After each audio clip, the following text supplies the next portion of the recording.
A aura da gente, que é o campo energético interpenetrante ao corpo humano, ela é um campo luminoso que reflete tudo o que nós pensamos e sentimos. E nós projetamos, a partir do nosso corpo mental, revestido pelo corpo astral, encaixado na matéria, formas mentais, formas de pensamento, chamadas então por vários nomes, formas psíquicas, formas ideoplásticas, formas de pensamento e tantos nomes que tem por aí. Eu vou usar a expressão formas de pensamento porque é a mais comum na literatura espiritualista como um todo. Produzimos essas formas psíquicas que gravitam dentro do nosso campo energético. Essas formas mentais, elas existem de vários tipos, tamanhos, cores, intensidades. Pensamentos que têm um alvo específico, seja um objeto, um ambiente ou uma pessoa, tendem a produzir formas mentais que são ejetadas do campo energético na direção daquilo que nós estamos pensando. Formas de pensamento relativas a nós mesmos, ao nosso mundo interno, o que nós pensamos sobre nós mesmos, ou melhor, na maioria das vezes, o que nós ficamos ruminando sobre nós mesmos, fica como formas mentais, pairando, gravitando em torno da nossa própria aura, porque o alvo dos pensamentos somos nós mesmos. Ora, boa parte dos pensamentos, quando a gente está sozinho, tendem a ser sobre as nossas coisas. Quando nós estamos com a atenção voltada para fora, os nossos pensamentos se direcionam às coisas do mundo, às pessoas e conhecimento geral externo. Mas quando a gente está sozinho, introspectivo, os nossos pensamentos tendem a gravitar mais em volta de nós mesmos. Então, uma pessoa muito autocentrada ou muito voltada somente para ela mesma, como existem muitas pessoas que acham que são o centro do universo e de que a vida foi feita para elas e não elas dentro da vida para aprender alguma coisa, essas pessoas costumam concentrar muitas formas mentais relativas a elas mesmas em torno da aura dela. Ora, invisivelmente, isso é percebido no plano extrafísico. Para o nosso plano, com os 5 sentidos, nós não percebemos claramente essas emanações em volta da aura das pessoas, a não ser por clarividência, ou em fenômenos parapsíquicos, anímicos ou mediúnicos, como clarividência, a mediunidade, a ativação dos chakras e outros. Agora, extrafisicamente, como é que o ser humano é visto a partir de outros planos? Ora, seres extrafísicos, quando nos olham, eles não estão prestando atenção na nossa forma física, eles estão prestando atenção nas formações psíquicas em volta de nós, que revelam muito mais do que a nossa aparência, porque revelam o ser interno, que externamente não aparece. Então, não dá pra gente mentir quando a gente está sendo observado de fora, porque percebe-se claramente o que nós estamos pensando naquele instante. Principalmente nas saídas do corpo, quando a pessoa é ejetada para fora da matéria com o corpo sutil, ela está mais visível do que nunca. Praticamente, ela está nua psiquicamente diante do plano extrafísico. Então não há como a pessoa mentir. Por isso, muitas vezes, espíritos pesados tentam mudar a aparência para enganar alguém, mas não conseguem mudar a vibração, não conseguem mudar o conteúdo das ideias, nem as formas mentais em torno. Basta prestar atenção naquele ser com qualquer aparência. Se você tentar sentir a energia dele, você verá claramente qual é o nível daquele ser. Então você pode pegar uma entidade pesada que tenta aparecer um mentor espiritual para enganar, mas a energia dela não te engana. Ou um mentor espiritual fazendo um teste com você, tomando uma forma humilde na sua frente, mas você percebe que há uma grandeza na energia e você sabe que aquilo é uma plasmagem temporária por um teste de avaliação, para ver como é que você lida com as pessoas, em vários graus e níveis. Então, a nossa aura, que é o campo de luz, reflete as formas mentais da gente. O que acontece quando a gente sai do corpo? Presentemente encaixados na matéria, nós estamos dentro de um conjunto híbrido, né, que é a matéria e é espírito. Então, nesse instante, o corpo humano tem um campo energético específico da matéria, que é conhecido como dupletérico ou corpo vital. É a energia do corpo humano, o tempo de vida que a pessoa tem. Agora, enquanto espíritos interpenetrados na matéria, nós temos pensamentos e emoções que são nossos, não são do corpo humano. Então, a nossa aura, enquanto encaixados na matéria, é uma mescla de pensamentos, emoções e as energias do próprio plano físico. Quando saímos do corpo, fica no corpo a energia do corpo dupletérico, com o sistema de chakras, da onde saem filamentos energéticos que formam o cordão de prata que interconecta o corpo extrafísico ao corpo humano. Então, o que sai do corpo? A parte sutil, contendo várias camadas ou veículos de manifestação da consciência, manifestados fora do corpo no plano astral, naquele momento, através de uma projeção astral. Quiçá, no plano mental, numa projeção do corpo mental mais avançada ainda. Mas eu estou pegando a média das pessoas que é a projeção astral. Então, a pessoa leva para fora do corpo a aura dos corpos sutis, que refletem pensamentos e emoções. Na aura do corpo humano, que ficou deitado na cama, não tem as formas mentais, porque as formas mentais acompanharam o espírito, a pessoa para fora do corpo, porque tem a ver com o lado psíquico e não com o lado somático. No corpo humano só está a energia que mantém o corpo humano vivo, o cordão de prata interligando as duas partes, mas aquela aura cheia de formas mentais, ela acompanha a pessoa para fora do corpo. Ora, isto ocorrendo numa saída do corpo, que é temporária, durante o período nosso encarnatório, eventualmente lá na frente, no momento final da passagem, isto acontecerá de forma definitiva. A pessoa sairá de vez do corpo humano por ocasião da morte do corpo humano por algum motivo, em algum momento, porque tudo que está encarnado na Terra, eventualmente, desencarnará. Isso não é doutrina espiritualista, não é minha opinião. Isto é a natureza. Nenhum de nós vai ficar aqui para sempre, eventualmente a gente vai vai sair do corpo, assim como um dia nós entramos no corpo pequenininhos e estamos atravessando mais uma existência. Eventualmente a gente vai sair e no retorno ao plano espiritual, vamos ver qual é a média de cada um e isso determinará qual é o subplano extrafísico onde a pessoa será atraída por correspondência. E eu espero, de todo o coração,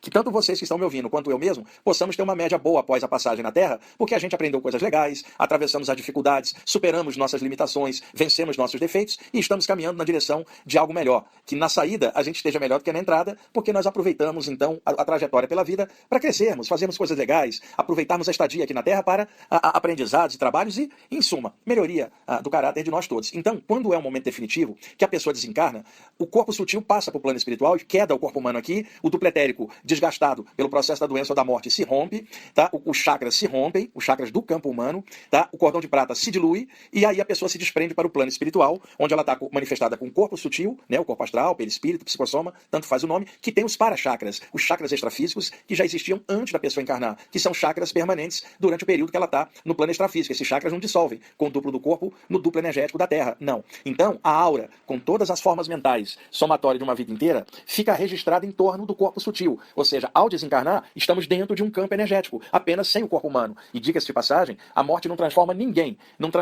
em gênio e não transforma alguém em ignorante. É a mesma pessoa, apenas fora do corpo humano. E é com as mesmas qualidades e os mesmos defeitos do momento em que ela saiu do corpo definitivamente. É ela mesma, apenas desvestida do veículo carnal. Então, ali fora do corpo, na passagem final, ocorre um fenômeno interessante, tá? Que eu vi fora do corpo, muitas vezes, aplicando passes em espíritos que não estavam legais. Outros projetores e médiums, amigos meus, também já detectaram isso, e isto também é facilmente achado na literatura dos temas espirituais em geral. Simplesmente você olha e a pessoa está dentro de um casulo energético. Deixa eu me dar um exemplo. Aquele filme Além da Vida, com o ator Robbie Williams, década de 90, é um filme em que a mulher dele se suicida, depois ele desencarna, vai atrás dela, ele encontra os filhos no plano astral. Como ele lidava com pintura e cores, quando ele se vê desencarnado, ele se vê dentro de uma cúpula de energia cheia de cores, que eram as ideias da pintura dele e da mulher dele. E ele se vê dentro desse casulo que ele acha que é o plano espiritual. Então vem o filho dele, que é interpretado pelo ator Cuba Gooding Jr., ele rompe aquele casulo e puxa o pai, que é o Robbie Williams, para fora do casulo, e aí mostra e fala, o plano espiritual é aqui fora, e aí ele vê a vida manifestada em outro plano, que não era a vida dentro do casulo mental, cheio das formas mentais do que ele achava. E isso também é importante falar, que é real, tá? Embora o filme seja uma adaptação. E muitas vezes, religiosos fanáticos, desencarnados de qualquer área, porque tem fanático em tudo quanto é área, tem fanático materialista, fanático religioso, fanático político, fanático esportivo. O fanatismo é um problema mental de radicalismo que a gente precisa combater. Por quê? Quando a pessoa desencarna, tudo que ela pensa está plasmado dentro do campo energético dela, que ela muitas vezes acha que é a verdade da vida. Então, um religioso, cheio de ideia de diabo, por exemplo, cheio de culpa, né? Quando ele sai, está revestido de formas mentais pesadas das culpas e dos medos que a pessoa tinha em vida plasmado lá de lá. Então dá trabalho para os mentores atender esse pessoal, aplicar energia e depois romper esse casulo psíquico, que é a aura dela fora do corpo, e queimar essas formas astrais mentais pesadas, essas formas densas das ilusões da pessoa e mostrar a realidade extrafísica, que é apenas a vida do lado de lá, não é bolinha de gás flutuando no infinito, não, são pessoas extrafísicas em vários níveis e subplanos do plano extrafísico, desde pessoas com formato humanoide, semelhante aos nossos, até seres que são pura energia, que você não vê formato humanoide. Você vê uma esfera de energia, por exemplo, e num plano mental sequer tem forma. Então, há uma variação muito grande no formato do corpo astral, nos planos densos, médios ou avançados. O que altera ali é o grau de condensação. Quanto mais sutilizado o corpo espiritual, mais brilhante é o espírito, o seu campo energético mais limpo, mais translúcido, mais claro, até não ter sequer a forma humanoide. Então há uma evolução também dentro dos subplanos do mundo extrafísico após a passagem daqui para o lado de lá, nas comunidades extrafísicas de vários níveis, desde aquelas que lembram construções daqui, mas mais avançadas, até lugares em que você não consegue ver construção nenhuma, são formas de pura energia. Então, o que ocorre? Uma pessoa cheia de coisa pesada na mente, ela estará cheia de formas mentais grudentas, pesadas, e ao desencarnar, ela vai ficar presa dentro desse campo virtual da própria mente dela, e ela achando que aquilo é a realidade extrafísica, quando não é criação da mente dela. Então, muitas vezes, aplicando passes em espíritos presos a esses climas pesados, eu notava que a energia que eu jogava dissolvia, enxaguava aquelas formas mentais, mas aí a pessoa continuava pensando naquilo e produzia novas formas iguaizinhas às anteriores. Então percebi claramente que em muitos casos não adiantaria apenas passar energia, mas sim conversar com o espírito, clarear o seu raciocínio, né? Esclarecê-lo, porque aí mudando a causa, muda o efeito. Então, o trabalho que os mentores extrafísicos que trabalham soltando espíritos densos é enorme. Não basta chegar e dar um passe, não basta chegar e dar uma assistência através de um médium ou de um projetor extrafísico. Precisa de terapia, conversa, tá? Explicar, clarear, para que a pessoa possa se situar melhor e aí abrir a consciência e perceber a realidade, que não é o que ela pensa. O infinito é maior do que o que eu acho, o que você que está me ouvindo acha e o que todo mundo acha. Então, eventualmente, a nossa consciência se expandindo, o nosso grau relativo de conhecimento vai se ampliando, mas jamais será absoluto, porque absoluto só Deus, só o todo que está em tudo. Nós estamos em constante aprendizado e aprimoramento e expansão, sempre ampliando conceitos, todos nós. Isso se chama evolução. Então, em cima disso, eu tenho um amigo que há muitos anos é desencarnado e ele trabalha, ele é especialista em desmontar esses campos de formas mentais e trazer o espírito para fora do próprio campo, revelando a ele as reais condições. Eu vejo há muito tempo, é grande amigo meu. Quando eu falo grande amigo, não é um deus, não é uma divindade, não é uma bolinha de gás, não é uma alma penada. É um amigo extrafísico que conviveu comigo aqui durante anos aqui na matéria, que gostava de temas espirituais e hoje trabalha do lado de lá, fazendo esse lindo trabalho de soltar essa galera para o lado de lá. Então, eu vi várias vezes uma espécie de gosma energética dentro desses campos energéticos. Eu vi espíritos vomitando uma gosma ácida, que era toda a irritação que eles tinham dentro. Tudo isso plasmado. Nenhum deles era uma esfera de energia. Eles pareciam seres humanos, bem condensados ainda, porque estavam em subplanos do astral ainda densos. Eles vomitavam a acidez deles de dentro para fora, né? Que era uma forma do campo espiritual deles aliviar a tensão interna. Essas pessoas, quando estavam encarnadas aqui na Terra, já eram assim, extremamente ácidas, críticas de tudo e de todos, nada estava bom, sempre tinha alguma coisa para poder criticar. Essas pessoas não se sentiam bem com elas mesmas, elas não se sentiam bem com o mundo e muitas vezes refletia isso numa irritabilidade em relação a tudo e a todos. Nada estava perfeito, tudo tinha um defeito, a vida não prestava, ou seja, o tempo inteiro um clima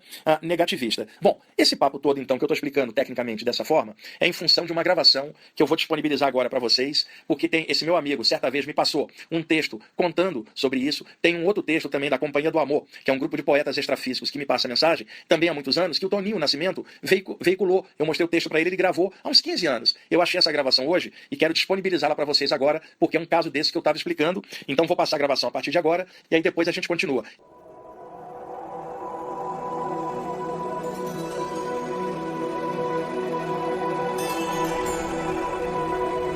Saindo da gosma psíquica e entrando na luz do sorriso. Houve uma época em que eu era muito triste. Havia uma enorme fenda em minha alma, por onde eu perdia muita energia. Por isso, passei a ver a vida de forma cinzenta e macambúzia. Nada me agradava, e em tudo eu via alguma coisa para criticar. Como efeito de tal estado de consciência melancólico, projetei minhas amarguras nos textos que escrevia. De forma ácida e contundente, joguei nos meus escritos a minha dor e o meu vazio interior. Movido apenas pelo intelecto cabuloso, me tornei arrogante e pedante em excesso. Qualquer coisa era motivo para irritação e desmandos emocionais diversos. Disparei muitas setas ácidas por meio dos meus escritos, e tudo era o alvo. Nada e nem ninguém escapava do meu escrutínio devastador. Em minha ilusão, eu era o pensador e o mundo era a escória. Fiz muitas inimizades com essa minha postura arrogante e considerava tal coisa como absolutamente natural no mundo em que eu julgava cheio de mentecaptos. Como eu disse no início, eu era muito triste e enfadonho, sim, eu era um cara chato. O tempo passou e eu envelheci, como todos, pois ele não perdoa. No entanto, em lugar da idade me trazer sabedoria, eu me tornei mais amargo ainda. Na verdade, torcia para que a morte viesse logo. Por fim, o momento fatal chegou. Mas não da maneira como eu imaginara. Em meu pessimismo crônico, eu esperava que houvesse uma espécie de anulação da consciência, mas não aconteceu. Não deixei de existir nem de pensar. Pelo contrário, pensava mais do que nunca, e isso me assustou muito. O desligamento do mundo, propiciado pela morte, só me alijara do corpo físico, mas não destruíra minha mente. E ali estava eu, ser pensante, assustado igual criança no escuro, no desconhecido do além-vida. Abduzido irremediavelmente para fora do ergasto no terreno, me vi imerso no mar de formas mentais cinzentas. Eu flutuava no meio do lixo mental que acumulara em torno da mente por uma vida inteira de amargura. Eu era prisioneiro de um verdadeiro calabouço psíquico, formado pelos meus próprios pensamentos negativos. Estarrecido, eu descobri que era prisioneiro de uma gosma psíquica engendrada em minha própria mente. Então fiz o impensável. Gritei, e não era contra ninguém. Pela primeira vez, o alvo de minha frustração era eu mesmo. Mergulhei numa profunda melancolia pós-morte e eu era o único responsável por ela. De tanta acidez emocional, terminei atolado no meu próprio vômito psíquico. Por um tempo que não sei determinar exatamente, fiquei nesse estado de consciência obscuro, ruminando minha mesquinharia mental. Todavia, apesar de minha imensa petulância, recebi uma ajuda providencial. Alguém rompeu o meu casulo psíquico e dispersou as energias cinzentas em torno.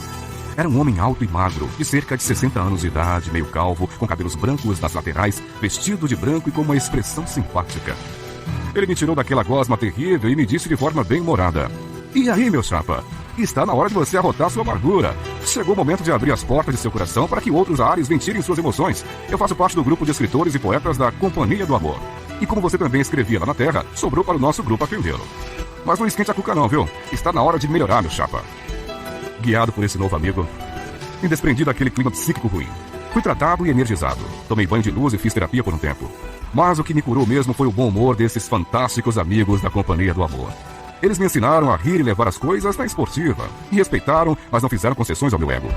Me falaram tudo o que eu precisava ouvir na cara, sem dó nem piedade. E ao mesmo tempo, me fizeram rir demais. E fizeram ver o meu papel cinzento de ser amargo. Então, me restou cair na lábia deles e rir junto do meu ridículo. E pela primeira vez em meu tempo e em muito tempo, eu me permiti rir. E assim, desafoguei os meus dramas internos. Como eles dizem aqui, desopilei o fígado. Agora estou bem. Estou numa nova etapa, sem desavenças comigo mesmo ou com o mundo. A fenda em minha alma foi fechada por uma massa de luz e sorrisos. Aprendi que há muita inteligência na simplicidade de quem sabe levar a vida de um jeito alegre e que a arrogância é doença psíquica séria. De que adianta ser cheio de cultura e estudo se isso não iluminar suas emoções? O que mais quero agora é ser simples. Quero falar e escrever sobre novos temas, mas sem críticas literárias ou intelectualismo escabroso. Quero ser feliz. Quero rir igual os amigos da Companhia do Amor, que se inicia uma nova etapa em minha vida, sem apertos no coração ou conversa mole.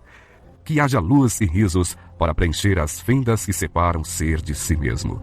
Como aprendi por aqui, todo tempo é tempo de aprender.